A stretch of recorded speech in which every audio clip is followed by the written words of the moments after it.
This is the year you move. This is the year you take that next step. Whether you're starting out, starting over, or starting something new, you need a local moving company that you can trust. We're Mankato Movers. We're your hometown moving resource, and we'll get you there. Call or email about our pre-move service today.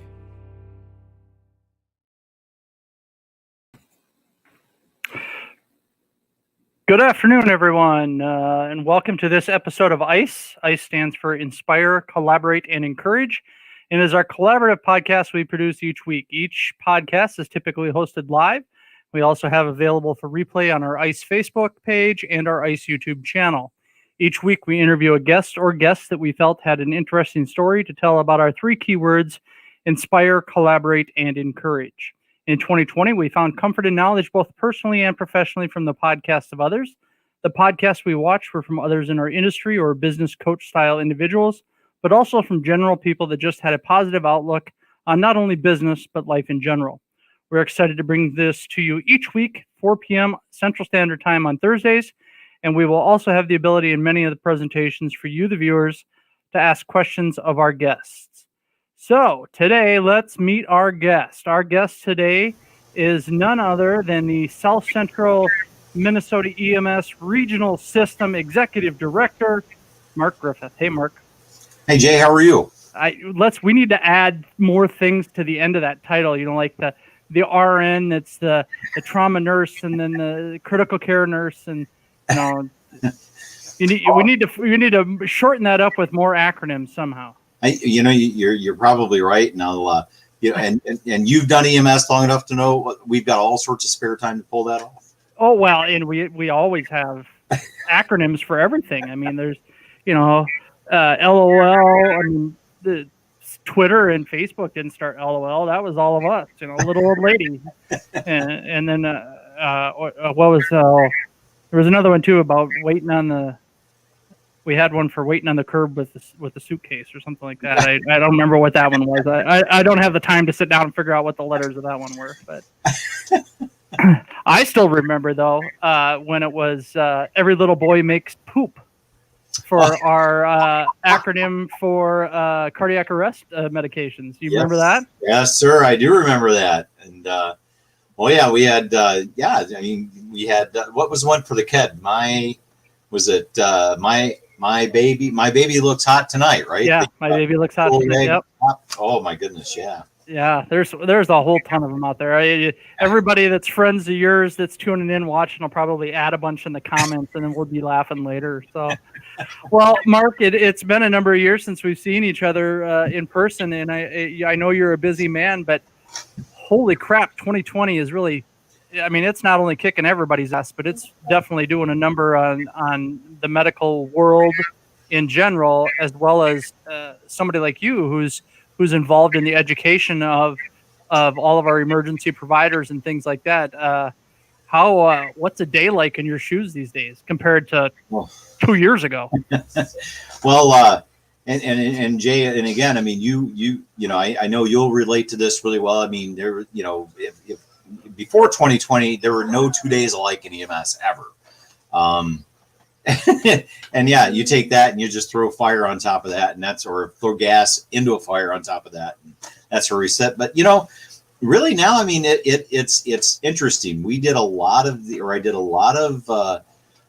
of the first part of this pandemic, maybe the first 3 months, doing digging, find out what is this coronavirus? What is this thing? Is it the flu? Is it the plague? What's going on with that? And then once we brought some good minds together, Dr. Mike Wilcox, I know you're very familiar with him. He has just been a guiding light with a lot of this, and got us into a lot of resources where we were able to really kind of, what this thing is, what it's not,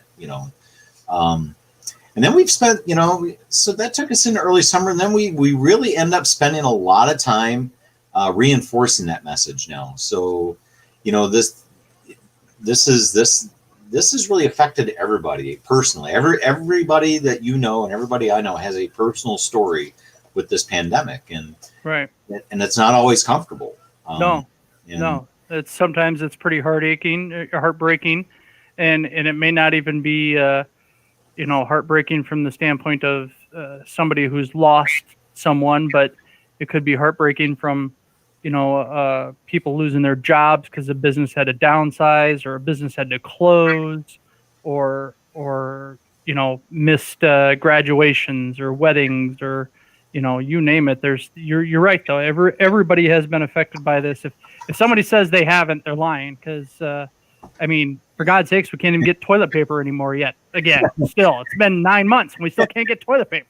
Well, and you're Jay, you're spot on. If somebody tells you they have been affected, we need to find out where they're living, because that's exactly. Yeah. They're in the Amazon rainforest somewhere and haven't even heard about it. No, you're absolutely right. And and when people get affected like that, it's I think it's a natural instinct to try to make some sense out of it. And a lot of times that sense just they end up filling in a blank that that just makes sense to them. And sometimes it's right, sometimes it's not. And that's, and we're not in a position, and certainly EMS is not in a position to finger wag or to correct people abruptly. But, we do have to keep up some gentle pressure that, we will get through this. We will absolutely make it through this. And we just have to hold it together a little longer. I think what's probably going to come out of this, the most interesting, is the amount of education that we're all going to get as a society of how a virus works and how to protect yourself from it as best you can. And if anything, at least hopefully some people have learned how to wash their hands. That would be a good start. I would be okay with that. Maybe a couple of people taking an extra shower isn't a bad thing either. So, no. But so I know, a bulk of, as the executive director of South Central EMS, you're involved in a lot of the training of the smaller rural, and not even rural, the communities in our area. 9 counties, is that right? Yep. Is the map? Yep, 9 counties, kind of going from Sibley County to the north, all the way down to the Iowa border, where we got Faribault and Martin County, and then east to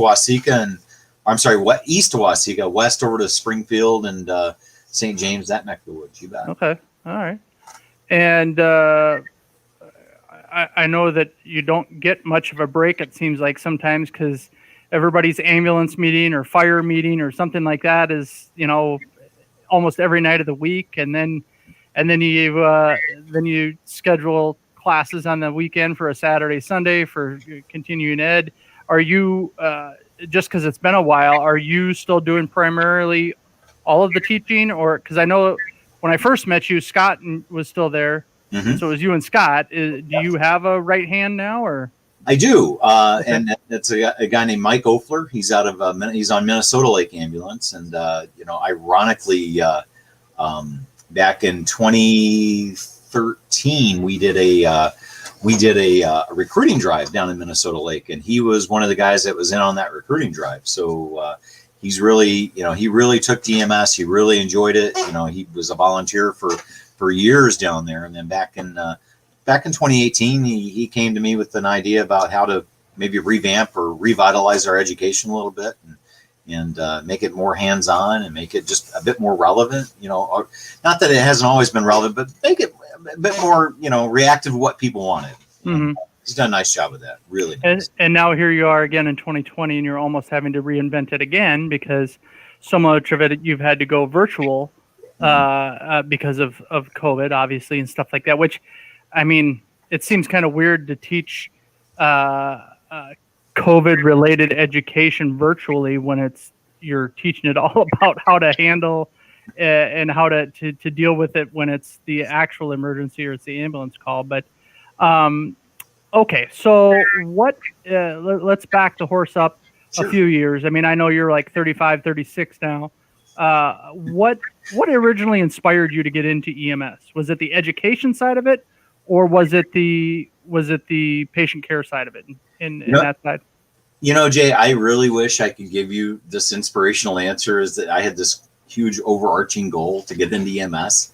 Honestly, and my wife and I giggle about this. I got into EMS because I thought I'd get out for work once in a while. Oh, pager went off. Gotta go. So I was working. I was working for a company over in St. Charles, North Star Foods, and their ambulance director and their training officer came to the plant one day, and they were looking for daytime help, and they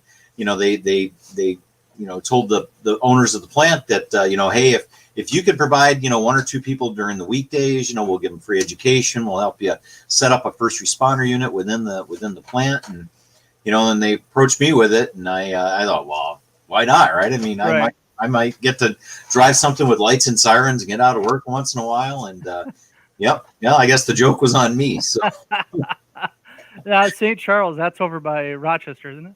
it is, about roughly about halfway between Rochester and Winona. So okay, all right, kind of on that road to Kellogg a little bit. Yeah, that's actually a good call. Nice. Yeah. Well, Tanya and I are huge fans of Lark Toys. So if you're not from Minnesota, or if you are from Minnesota and you're watching and you want a really cool place to go, it's Lark Toys in Kellogg, Minnesota. It will absolutely, without a doubt, take you back to your childhood. It will make you remember things about your childhood, your grandparents. It's one of the coolest places in Minnesota. It's literally a hidden gem. I found out about it reading some book about stories about Minnesota to read while you're in the bathroom. Really? Yeah, that's how I found out about it. I'm like, hey, this looks like an interesting place, and we went over and fell in love with it right away. I think we've been over there 3-4 times. Oh, and gorgeous area through there too. Oh, it is. Yeah. You're an old Navy guy, right? I am. Yeah, I was. Since I lost my hair, you think I'm 35 or 36, and I'm just mid-20s. Oh, okay. I'm sorry. God, I should have just said 29, and I would have maybe been safe. Oh, I should write that down and remember that going forward. But no, I was in the Navy. I joined out of high school, and I was in for 7 years total. And I definitely got way more from the Navy than the Navy got from me, and that's not a bad thing. I mean, I got free education. I got to see the world. I met people that I know to this day. And all I gave them was 7 years of getting up and going to work and doing what I was told for. Right, and you got paid for it too. Yeah. Did you?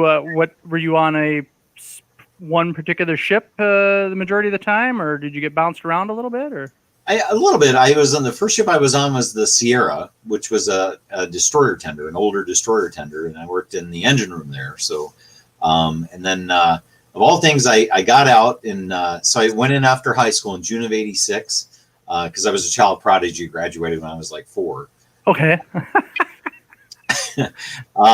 So I got out in June of '90, and was going to go home and go back to school, and then in August we had the Gulf War started to get underway there, Operation Desert Shield, and right. My reserve unit got activated, and I was never so mad in my life. So I got reactivated, and then when I was in, I was on a frigate for that. I was on the Jesse L. Brown, and I ended up we got back to the U.S. in, I think it was late March, early April of '91. And they were kind of making some transitions in the Navy. The ship that I was on was going to become a reserve frigate, and it seemed like that might be a nice way to just kind of enjoy my early 20s. So I just kind of extended on active duty reserve and kind of stuck it out for another couple of years. So what exactly? I'm sorry, my naval terminology is not very good. What is a frigate? So a frigate is it's a warship. So like the first ship I was on was a tender, which is a repair ship. Ships would pull up, and we'd have folks that would fix whatever needed fixing, and they go off. But a frigate is a smaller warship. Back when in the 80s and during the Cold War, that's the ships that they would use to hunt submarines with. Oh, so. I don't know that they have a whole lot of frigates anymore, to be honest. They have destroyers, and they have. They got the stealthy destroyers with all the technology and all that stuff on it. They do. They really do. And But yeah, no, it was like I said, I've never shied from the fact that I definitely got more from the Navy than the Navy got from me. Just because, I mean, you get light, you really do. You get things that you carry with you for the rest of your entire life, and that serve you well. Well, I think I never served, but my father did, brother, nephew, son. And I think that all of them would have to agree with you in the sense that probably one of the biggest things you take away from it is just life skills, just, how to be responsible for your actions and how to, all that kind of stuff. Not that I didn't learn that. I did learn that, obviously, from my parents. But I think the military just kind of helps instill that even more so. What the person you'd mentioned in our pre-interview was that gave you a lot of inspiration was one of your senior chiefs from the Navy. What lesson did he teach you that you to encourage you? Well, I mean, I'm gonna give him a shout out because I mean that guy was awesome. The guy was Senior Chief Thomas Quimby, and he was really the first really kind of high-ranking enlisted guy that I ever really knew. Right, I met him when I'd been in the Navy for probably 7 months when I met him, and he was our senior chief in the engine room, in the forward engine room on the Sierra, and I was 18. I was I didn't like working in I didn't like what I was doing for a living, and it seemed like they would ask impossible things. Where we'd have to fix some sort of equipment or something, repair a pump, and you're up for 26 hours and you just plug with it. And he taught me perseverance, that no matter what fires are popping up around you, or as impossible as something might seem, if you keep your wits, take a deep breath, and just stay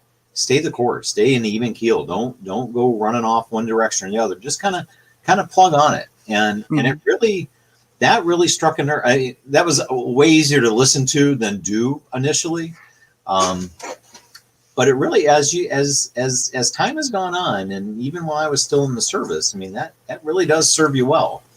Right. Jay, you were a medic for a number of years, and you would know this, and you probably lived this, where you have shifts that you go to, and it gets off to a bad start. You get some horrible call, and then you find a way just to kind of stay even keel through the rest, and until you can get to someplace else. Yeah, I mean, if I didn't get a 2-hour nap in from 7 to 9 a.m., I was really a bear to work with the rest of the day. I'm sure there's a couple people that would say, yeah, he's right. No, but you're right. I mean, you walk in I think from the full-time side of EMS, probably different from the volunteer side is you walk in every day knowing that you're going to have to do X, Y, and Z. And then all of a sudden a 911 call comes in and Z becomes an afterthought for the day, and you get to do X and Y later. And the thing about volunteer, because I started out as a volunteer, is that happens, like you said, it gets you out of work, it gets you out of church, it gets you out of for me, because I became an EMT when I was still in high school. I used it a couple times to get out of school. Yeah, nice. The understanding was it had to be a certain type of call, and which was usually car accidents. If it was a car accident that came in, then I was allowed to go. Otherwise, if it was just medical stuff, then I had to stay in class. Or if I was taking a test, if I was in mid-test, I couldn't go. But not gonna lie, at 18, walking around school with a pager on your hip, that was a pretty cool thing. Now I look at myself and go, "What an idiot!" Oh my, come on, Jay. Those are good times. Your first couple of years in EMS, and we are wearing everything you could possibly buy, and get on a belt or on a belt. Yep. Oh my goodness, yeah. Yep. Yeah. Those are good times. Or better yet, and I bet it's been a long time since I've been to a conference. You go to the conferences and you got Rescue Randy standing there with everything on his belt, and he's 350 miles away from his service area. But by God, he's got his radio on, and he's got his pager on, and it's like, really, come on, dude. The back of your shirt kind of tells us that you're from Brainerd. I don't think you're going to be responding anytime soon. Oh, see, so yeah, some things never change in this line of work. You know this, then. Oh my. What from kind of getting back to our theme here of what our show is about. What are you most grateful for in life? Just there's no question my family. I have a wife and stepson and daughter that I adore. And maybe part of that comes with age, but I have never wanted to work harder for three other people in my entire life. Great answer. That's probably one of the better answers we've ever had to that question. What are some of the most important lessons that you've learned in life, aside from what we've already kind of talked about a little bit? Well, yeah, don't wear your radio to a conference for sure. Or don't pull up to the accident scene and run up and go, "I'm a CNA." Oh, there's a story to be told. All hate mail can go right to Mark Griffith at South Central EMS System. And I say I was an aide, and I was even an aide at the time I became an EMT. Mm-hmm. There's no way in my life I would have ever ran up to a scene. There's just not a scenario that I can remember that I would have ran up to a scene and said, "I'm a nurse's aide. I know what to do." And it's not that they wouldn't know what to do. It's just that's like me walking or you and I walking into a surgical suite and going, "Hey, we're here. Yeah. Hand me a scalpel. Let's go." It doesn't fit. Yeah. Right. And you're right. And this is kind of completely unrelated to this question, but that's how you know you've settled into EMS when you get to a call, like a car accident, where when 6 months out of EMT school, you'd been Rescue Randy right in there. And a year later, you could not be happier to see a nurse at the hospital. Yeah. There you go.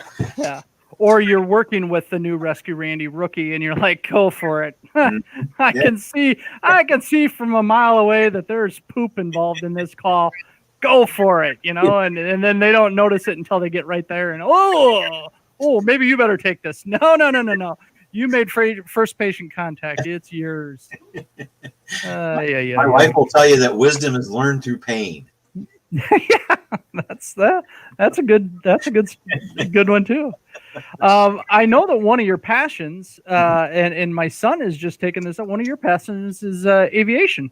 Oh my goodness, yes, yeah. Good on just you. a pilot, private license, or are you instrument rated too, or?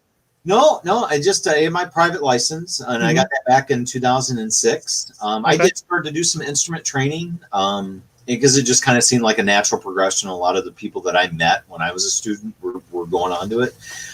And ultimately, I mean, it was great. It was great education, but I really wanted to fly when it was nice out. I wasn't necessarily wanting to use it for work or, if it's cloudy and just nasty like it is today. Well, let's pop through the cloud deck and go out and see some sun. And that's not it's a wonderful and kudos. And you said your son was getting into this. Yeah, our son, who our oldest boy, who just got out of the military, or was active duty until November of last year, got out. He's still in the North Carolina Air Guard, but lives up in Rosemount. Oh. And he just finished his private pilot's license, and then now in January will start college for to continue on. His eventual goal is to be a like a Delta or United Airlines pilot, a jumbo jet pilot kind of a deal. So that's his eventual goal. Has he taken mom and dad up yet? You can grade his landings and all that good stuff. he came down to, sadly, he came down to Fairmont on one of the days that I had a doctor's appointment in Minneapolis. So he was in Fairmont while we were in Minneapolis, and just kind of crossed paths a little bit. But no, I told him, he said something about it, and I just said, I said, let's not rush it. Not because I'm afraid. I just don't want him to feel extra nervous because he's got, Dad or Tanya in there. And I don't think he's taken his mom, Julie, or stepdad, Mike. I don't think he's taken them up yet either. Mainly because I don't think he wants to pay for the fuel and the rental time on the deal. But a friend of mine from Lake Benton, where I grew up, just retired after 20. No, it's got to be more than that. I think it might have been 32. I don't remember how many years. A lot of years, anyways, in the military. And he was a dust-off helicopter pilot. Oh, wow! Who served many tours overseas and saw quite a bit of action. And him and his family just moved from Texas back here to Minnesota. And I introduced him the other day because I knew that Pat had been flying. Yeah. And so I kind of connected them together. And Pat's like, "Oh, this is awesome," because I'm always looking for another pilot that has to come with me because he's working towards his instrument ratings. And so he's got to have I think he called it a pilot in command. Is that a check pilot for sure? Check pilot. There we go. Yeah. Okay. Yeah. And so he goes, "Yeah, that would be great." So I connected the two of them up, and so now they can talk, military jargon, and I'll be completely lost. So that's fine. No, that is phenomenal. And that is such a, it's such a challenging, it's such a challenging profession. I mean, you're perfection on top of perfection a lot of times. And no, he's going to enjoy it, and he's going to do well with it for sure. So your inspiration in EMS was because you wanted to get off of work. Your inspiration as a pilot was because you wanted to see the sunny sky when it was a cloudy day. Of course. And how about proudest moments in life? Well, certainly, when my daughter was born, I've got a 9-year-old, and the day she was born, I was wow. I was later in life. I was, in my mid 20s, and but no, I mean, it was just been a blessing day in and day out. One of the things that EMS really truly did do was it did inspire me. I mean, you want to do good, and you want to do better every day, and Jay, how many people did you know during your EMS career that were people are always going to school, they're learning some, they're getting some other certification. I mean, you're surrounded by those types of people. And back in 2017, I went back and I completed a master's degree out of Upper Iowa, down in Fayette, Iowa there. And it has certainly helped. It certainly helped me wrap my head around, how to work with government and that sort of thing. But anything else, I wanted to do it because I wanted to do it. I wanted to prove to myself I could do it. And, and I sincerely attribute that to EMS for sure. And did you ever consider going on to get your paramedic? It's funny. When I did, and I actually came really close to doing it. I'm gonna just mute this real quick. Sure, not a problem. If it's your wife, go ahead and answer. Oh, believe me, I would. So there we go. Nope, not her. So yeah. So when I first got into EMS, and I was on St. Charles Ambulance, and again, there were people I went to EMT school with or EMT class with that were going to go on to medics. Now, well, this would be great. And so I really did end up at a crossroads, So this was in 2005, and I had always wanted to be a pilot. And I was kind of in a position where I could actually take that up if I wanted to, or I could go back to school and become a medic. And at that point, I chose pilot. But 4 years later, I was still working at North Star in St. Charles, and the plant burned down. Literally took it to the ground. Oh, wow. I ended up getting laid off about 4 months later. And that was my first and foremost plan. Well, this is a sign, I should go back and get my medic now. And I had enrolled at RCTC and it was, the stars had really aligned, because the day I applied with the deadline to application was the next day. So I had that on my plate, and then I realized, well, I'm probably going to have to get, keep a roof over my head and eat and that sort of thing. Mm-hmm. And that's when the job as the education coordinator for the South Central region came open, and I applied. And honestly, I had no idea what an education coordinator did, and I didn't. I'd been the training officer in St. Charles, and so I kind of thought it had something to do with that, where I would line up education, and I honestly didn't think I had a chance, a snowball's chance in hell in getting it, but and I got interviewed and got hired, and pretty quickly the medic thing came to a screeching halt. Yeah. You don't, once you get into it, you don't really have the time necessarily to devote to it that you have to do. I've never really had a long conversation with him, but a mutual acquaintance that we had was my first ambulance director, and that was Steve Ewing over in Pipestone. Yeah. And when Steve was my EMS instructor. He was my EMT instructor when I was 17, my senior year in high school. Yeah. I was allowed to take the class, but I couldn't test until I turned 18. So then in March, when I turned 18, I took the test. And literally, this is no shit, the day that I got my certification in the mail, we had a cardiac arrest. That was my first call. Oh. And it was somebody who I knew, and you just go through it. You just kind of, oh my God, this is my first call. This is what it's going to be like, and having it be a small town, you pretty much knew everybody in the town. But Steve was very inspirational for me. In fact, there were 3 guys as I was graduating high school that were all somebody that I had looked up to. They all happened to be named Steve as well. That's just kind of an irony out of the deal.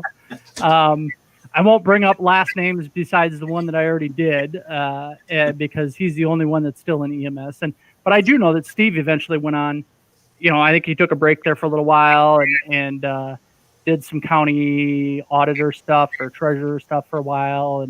And I think him and Linda moved down to Nevada or Arizona for a little while. And but I believe he eventually did go back and get his, if I remember correctly, or at least what I heard. Absolutely did. He was in his, if I'm not mistaken, Jay, and you can correct it. Maybe I think he was in his mid 40s when he got his medic. When ultimately got his medic. That probably could be. Yeah. That wouldn't surprise me, anyways. Hey, speaking of the Pipestone area, there, can you verify something for me? So Pipestone sits just above Rock County, right? Correct.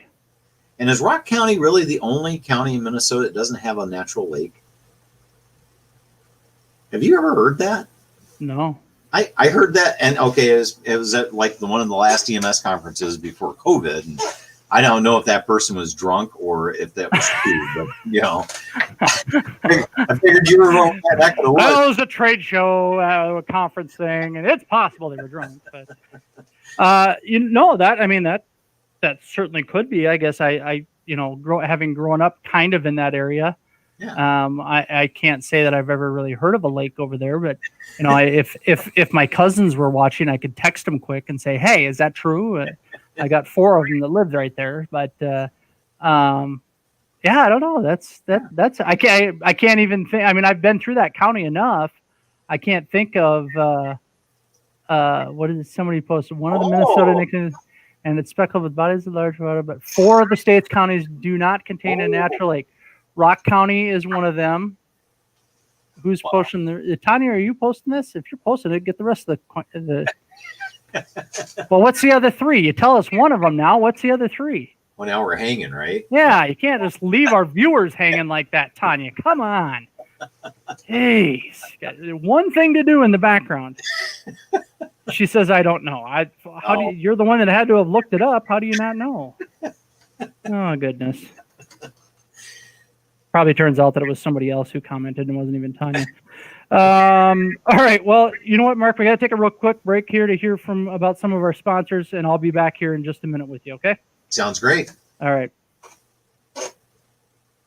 River Valley Dental, located in Mankato, Minnesota, provides their patients with the most current treatment using the latest dental technology. Dr. Tom Pooley and his team offer services ranging from general preventative care to restorative care. They're now offering cosmetic treatment paired with their med spa. At River Valley Dental, you're never just another set of teeth. You're a face with a name and a history, and it is their privilege to serve you and guide you to your dental goals. River Valley Dental, your smile, our passion. The Wow Zone Family Entertainment Center, located in Mankato, Minnesota, has 24 state-of-the-art bowling lanes, a 2-level laser tag arena, mini golf, video games, snack bar, sports bar, and a restaurant. Bring a few or bring them all. The Wow Zone can fit them all. And a special shout out to the Wow Zone. If you have the ability to support these local restaurants in all of our area communities, definitely buy some, or just businesses in general. Go in and get some gift certificates and things like that. That'll help keep them afloat through this another shutdown here. And then last up, we have Gracie B. Doodle is a new up-and-coming online store with social media group for the decorated apparel, design, and sublimation sector. From digital papers to sublimation blanks and more, Gracie B. Doodle is a great resource for the crafters or the professional shops. Online at www.graciebdoodle.company.site. Okay, here is one of my favorite parts of these interviews. I call this the Mankato Movers Speed Round, the Blue Crew, whose motto is "We'll get you there." So I'll rapid fire some questions to you, and I'll have to think of them, and then you got to give me a quick answer. Okay. So here we go. Manual CPR or the automated machine now? Oh boy, that's good. I automated. It must have improved. Volunteer or paid? Ooh, that's volunteer. That's I'm not on your good side already here now. No. It takes somebody special to be volunteer. It really does. I mean, whether it's a volunteer fireman or EMT, first responder, it takes a special. It takes a special person. I think that I probably enjoyed my volunteer years almost as much, if not more, than my paid years, just because you're just not, one guy's coming from the grocery store, another guy's coming from, I don't know, the hardware store. They're coming from all over. You hit the nail on the head a little bit ago when you were talking about when you were in high school and doing this stuff. Yeah. You still have this whole other life you have to maintain, and then still drop it on a dime and go do EMS. All right. Let's see here. I don't want to throw out weird terms like LMA because people aren't going to know what the hell that is. IVs or advanced airways? Oh, advanced airways. Just because it's a more technical skill, I think, right? Yeah. Although the lady at the doctor's office today couldn't hit the broadside of a barn if you would have given her. She's like, "Oh, I need to take some blood," and I'm like, "Okay." She goes, "Give me the best one," and I'm like hell, I'm going to give you the worst one because I want to see how good you are. And she misses it. So then I let her go to take the one in the other arm, and she's poking around, and I'm like, "Is there a problem?" She goes, "Well, I can't seem to find it." And I literally went, "It's right there." And she's like, "Oh, I wasn't sure if that was it or not." And I'm like, "Oh, you're not giving me a lot of confidence here, lady." And so then she got it, and she got the blood she needed. And then I was like, "Yeah," I said, "No offense, I almost took it away from you on the first one and saved it." And she's like, "What?" And I said, "I was a medic for 17 years, and I knew where you were at, and you were on top of it. You needed to go deeper." And she's like, "Oh, I wish you would have said something." And I'm like, "No, you got to learn. You got to learn the hard way." And I was willing to put up with the pain for a little bit. Well, we talked about it earlier. True wisdom is learned through Jay's pain. Yeah, there you go. Inferno or Striker? Striker. Striker. You're a Striker guy. Yeah, All I like right. Striker. Yeah. Zoll or what was the other one? Phillips. Physio. Isn't it Physio? Or Physio. Phillips. Yeah. But you can stop at Zoll. I would take Zoll. You would take Zoll. Yeah, I think Zoll kind of passed up Physio there. Probably the mid 90s, I would say, somewhere in there, late 90s. It seemed like Zoll really kind of took a big giant leap ahead of them. AEDs versus what could we say? No, that's not a good one. I gotta think of one here.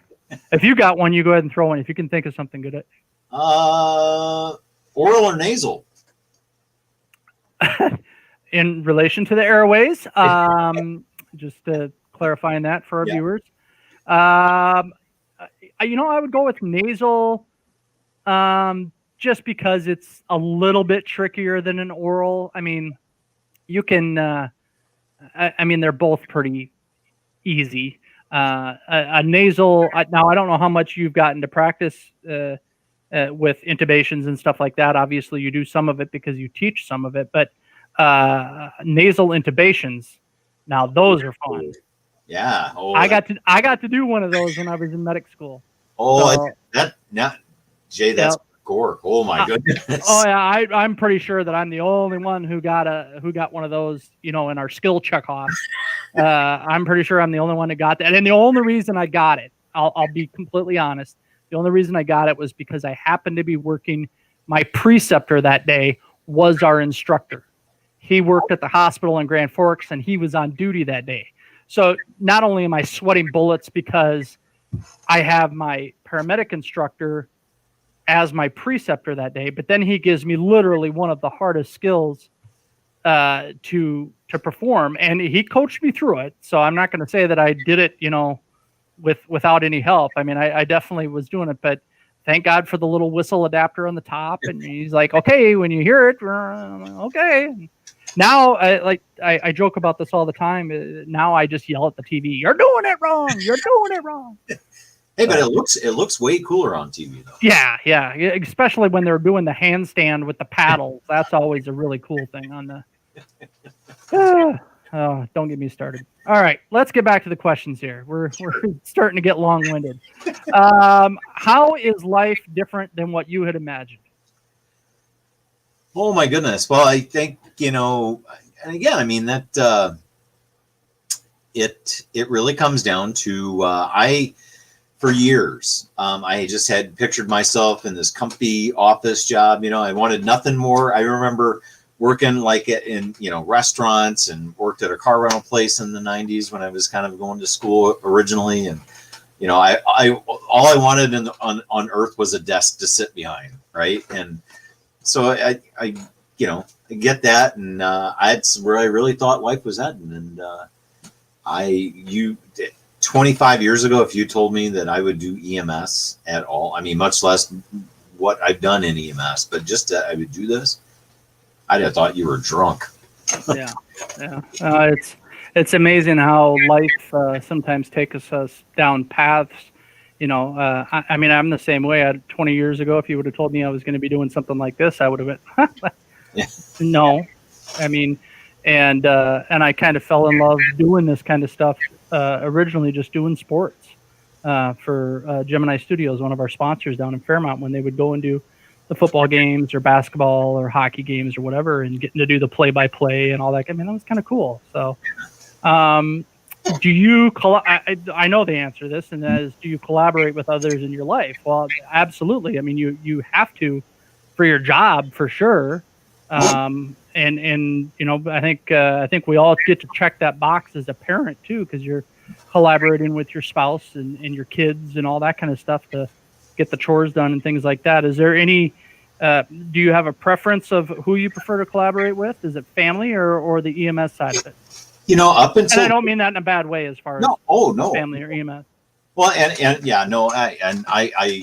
know that, Jay, that's a really good question. Up until this year, I would have just laid money on my EMS counterparts, you know. And again, EMS is just unpredictable enough where you're always looking for an idea, you know, you're always looking to bounce things off other people.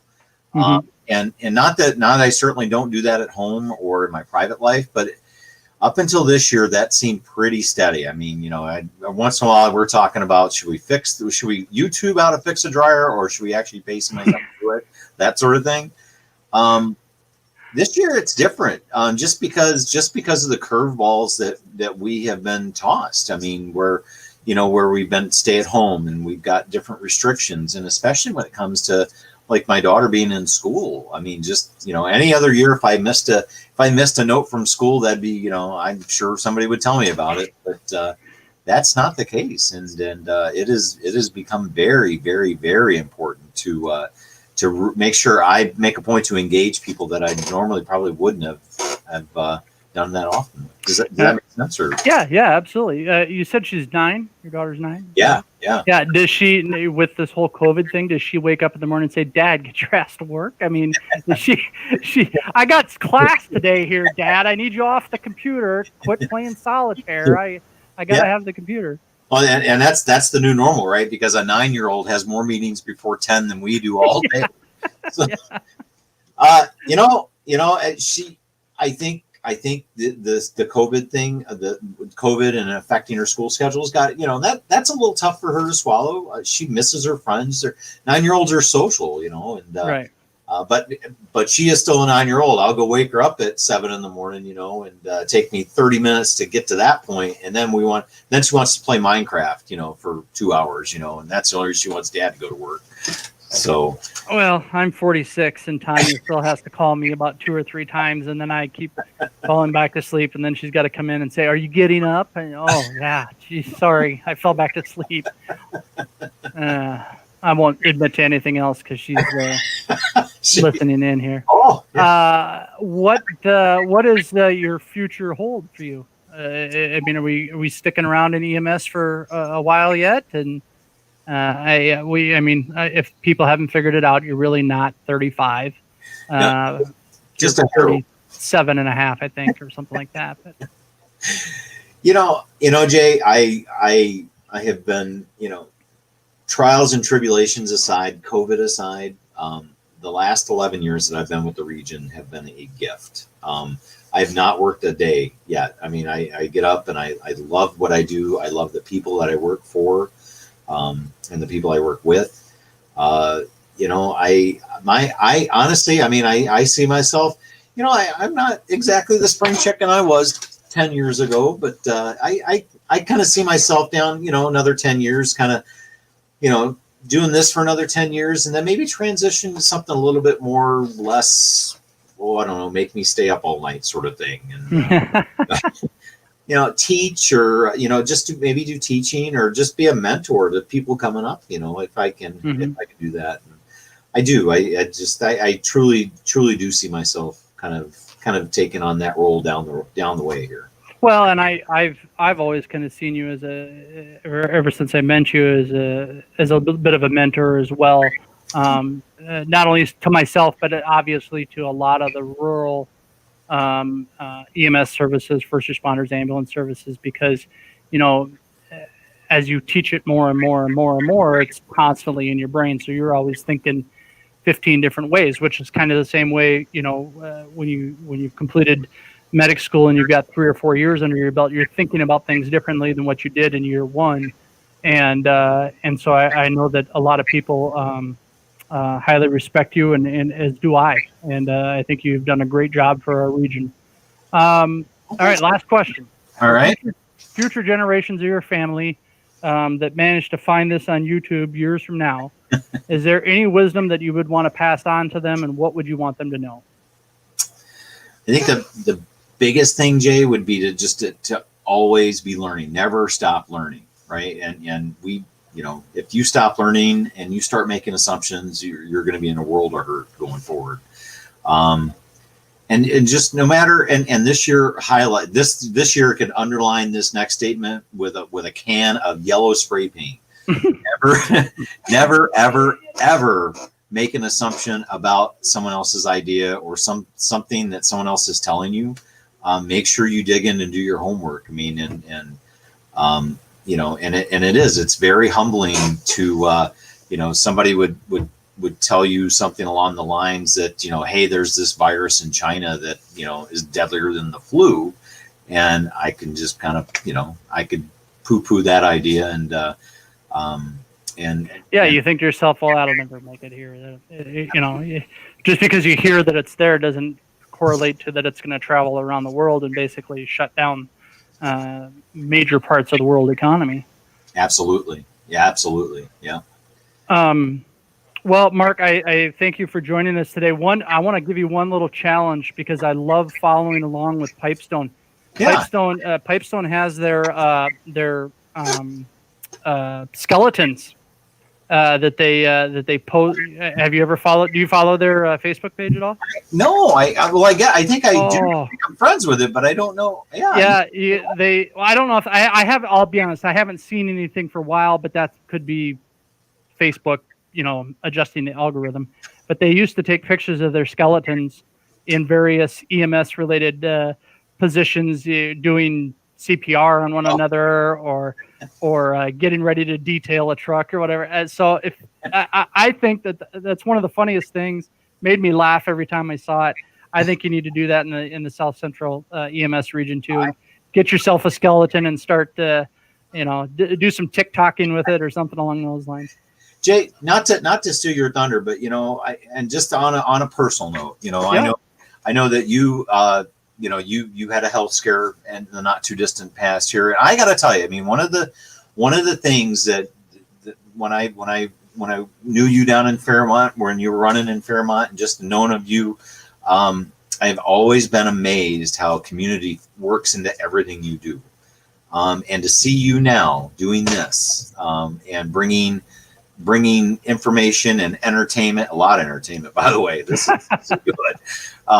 But to people, that speaks to your character so well, and just from the bottom of my heart, I cannot.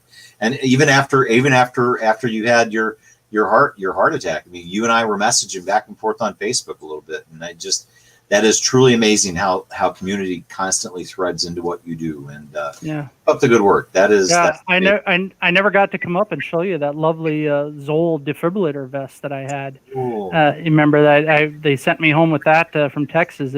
I eventually just got my my permanent one, implanted because I had the second event there at the beginning of February. So I never made it down to you, but that was so.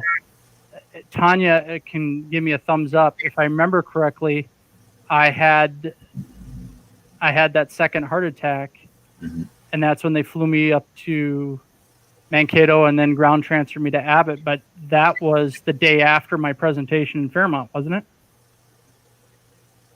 it? Is that a yes? Thumb up? You're not giving me a thumb. Okay, she's shaking her head yes.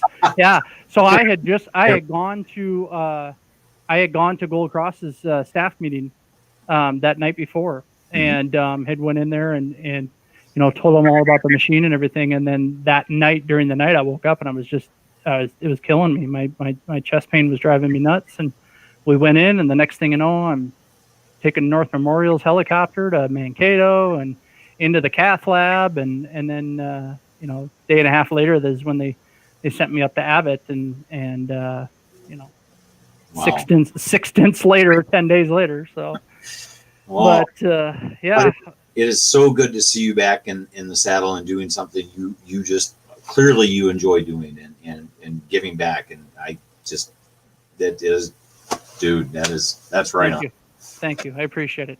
All right. Well, you hang with us a little bit here in the green room, and I'm going to wrap up here, and then and we'll let you go. So thanks for. On behalf of Tanya and myself, thanks for being here today and joining us to talk about all things EMS, good and bad, COVID, good and bad. You can find Mark on South Central EMS has got a Facebook page. We do. And I believe your website, if I remember correctly, is linked on there as well. It is. Is that correct? Yep. So South Central Emergency Management Systems in the 9-county region here around the Mankato area. If you are a rural service looking for some education, Maybe you're a business looking for some education. You want to get some CPR training or something like that for your staff. Give Mark and the team there a call at South Central EMS. Thanks, Mark. Thank you, Jay. Next week on the show, and I don't have my list. I don't know who we have next week. I used to do. I think it's Josh and Becca Johnson, I believe, are who our guests are next week. If not, they're going to think they're next week.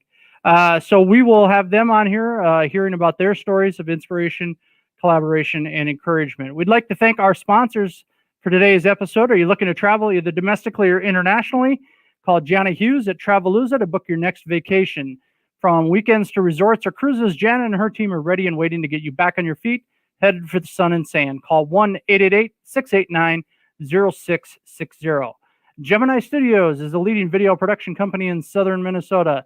Based out of downtown Fairmont, Gemini Studios offers services such as VHS to DVD transfers, picture scanning to CD, advertising, commercials, voiceover recording, educational and informational videos, and live streaming special and school events. If interested in any of their services, please give them a call at 507-235-5190.